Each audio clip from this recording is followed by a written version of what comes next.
as a duty, not as an obligation, but as a deliberate, conscious decision he made in every glance, in every touch, in every quiet "I love you" that passes without fanfare. I wanted to know that desire and devotion can coexist, that love does not fade when bodies change or life becomes more complicated, that commitment and passion are not opposites, but companions. But I never spoke these words aloud. I was afraid that naming them would make me sound insecure, weak, or ungrateful. I feared that the simple act of asking would shatter the delicate balance we had, even though, in truth, asking might have brought us closer. So I carried the words silently, tucked between smiles, hidden behind hugs, whispered only to myself in the dark. And yet, I hope he knew. I hope he could sense the longing beneath the calm. I hope he understood that my love has never wavered, even in moments of fear, even when I doubted myself. I hope he felt that choosing me again and again is not just something I wish for, it is something I need to survive, in this body, in this life, in this love. Because love is not just about the past we shared, it is about the present we navigate, the future we imagine, and the choice to keep choosing one another despite all the changes, fears, and uncertainties that life brings. I wish he knew. I am still here. I am still me, and I want to be chosen again and again. Healing is not a single moment. It is a series of small, fragile steps, each one requiring patience, courage, and permission to be imperfect. I learned this slowly, painfully, beautifully, as I began to reclaim the woman I thought I had lost. At first, it was simply noticing myself again, touching my body without judgment, looking in the mirror and finding more than flaws, running my hands over the skin that once scared me, whispering gratitude instead of criticism, learning that kindness toward myself was not indulgence, it was survival. I began to understand that beauty is not only about smoothness, symmetry, or youth. Beauty is in the stretch marks that mark the lives I carried. Beauty is in the softness that speaks of late nights, feeding, and lullabies.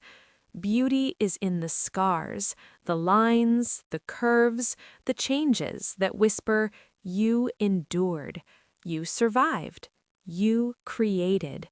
Reclaiming myself meant accepting change, not as a loss, but as proof of life lived fully.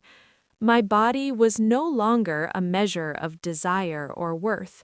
It was a living record of strength, of love, of endurance. The woman I had been before pregnancy and the woman I had become after were not opposites, they were a continuum. Each mark, each shift, each imperfection told the story of survival and resilience.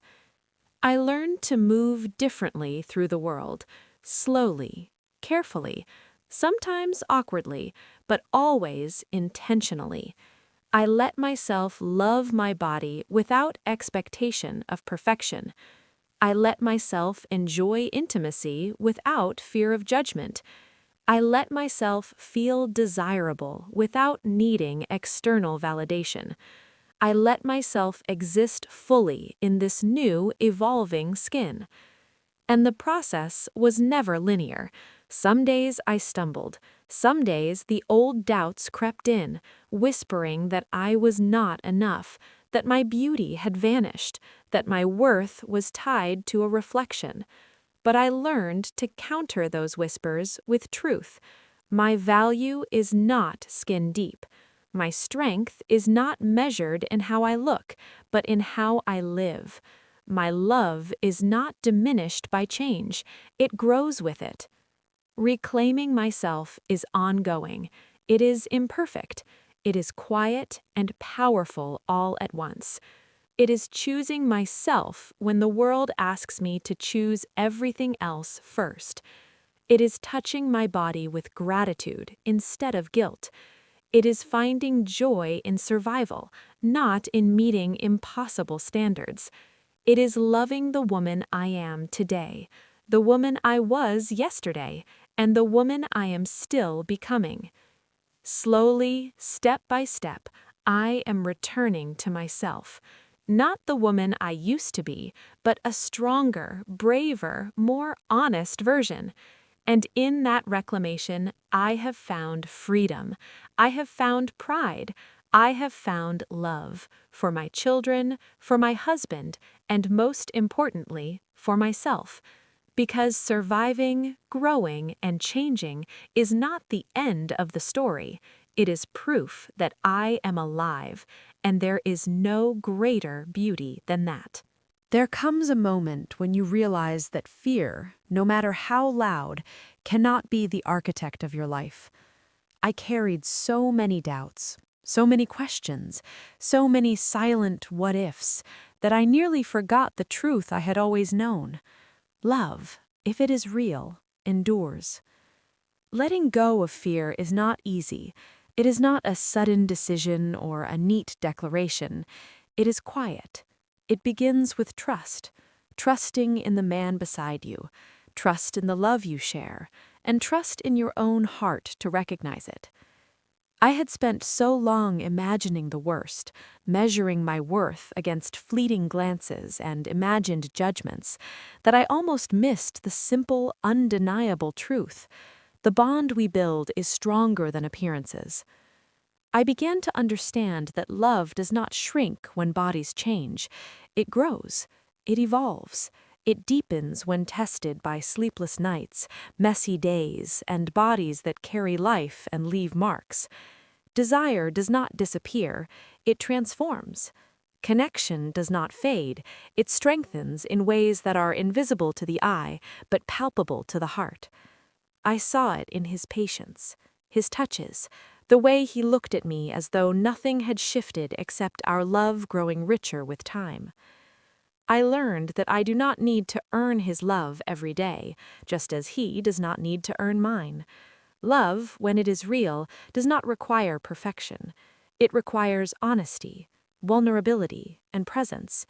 It thrives when two people accept change, weather fear, and continue to choose each other.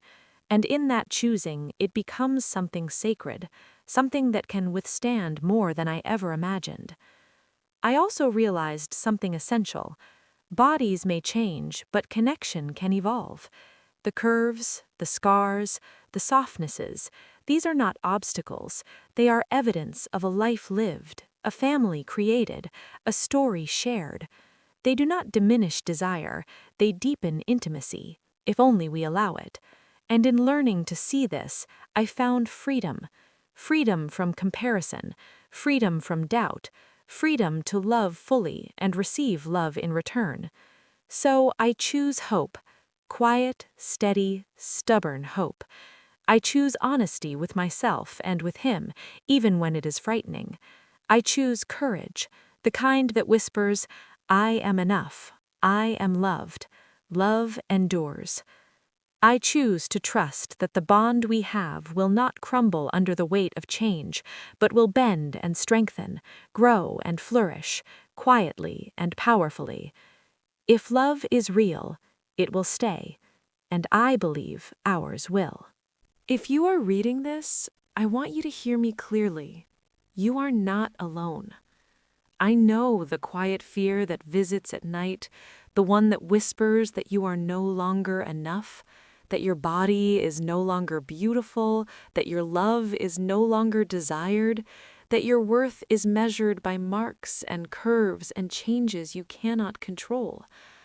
I know the fear that keeps you from asking for reassurance, the fear that hides behind smiles, laughter, and the performance of strength. I know it because I have lived it, and I live it still in small, fleeting moments. But here is what I have learned, and what I want you to carry with you.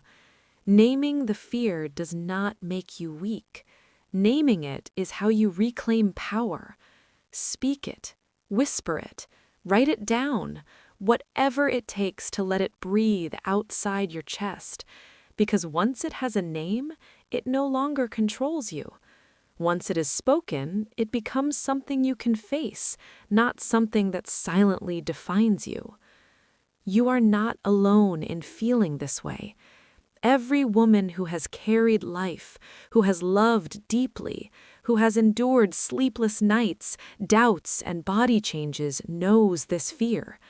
We hide it well because society expects resilience, because the world applauds survival without asking about the cost.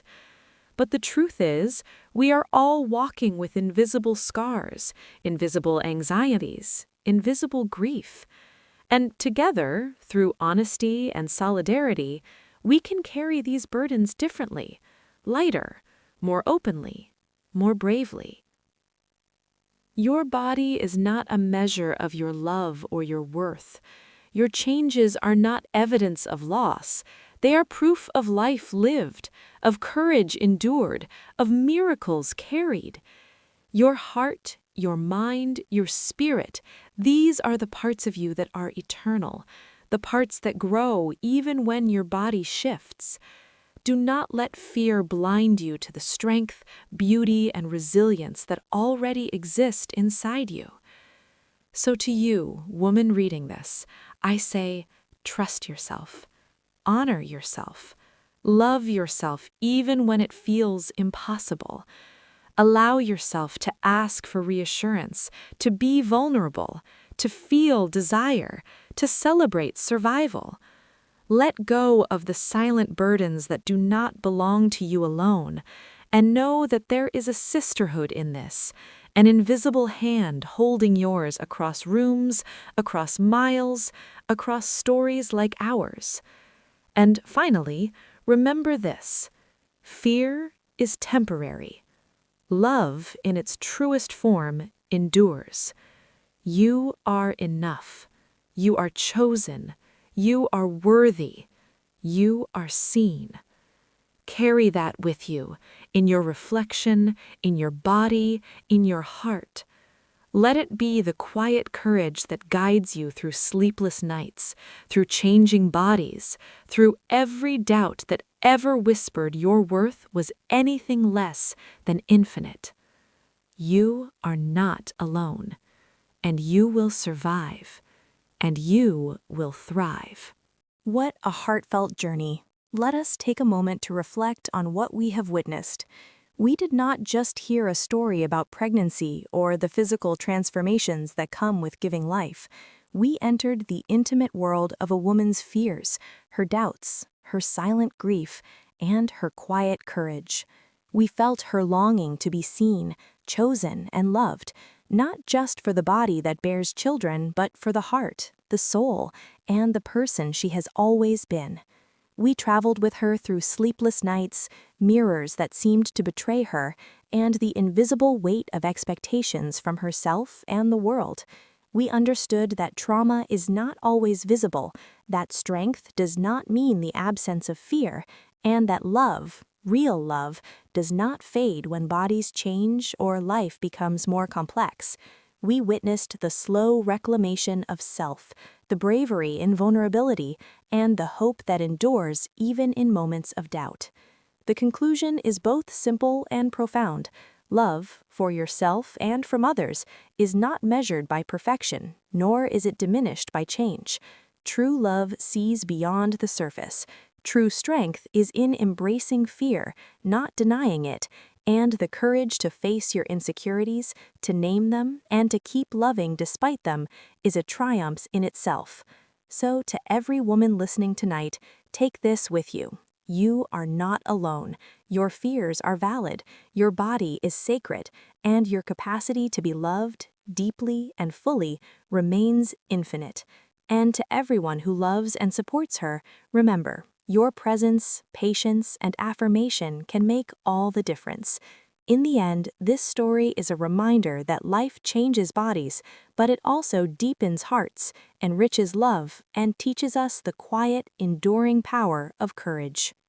Once again, if you have not subscribed to this channel, please leave whatever you're doing right now and like, share, subscribe, and comment on this channel to enable us get your feedback and improve our communication and interaction with you as we prepares our subsequent episodes. Please press the like button now. Keep a date with me in Dr. Charlotte's Corner by subscribing and pressing the notification button to get immediate notification on our next episode. Pregnancy fears and trauma. He thinks I'm getting fat because I eat a lot because of my pregnancy. Keep a date with Dr. Charlotte's Corner on the coming episode. Stay tuned.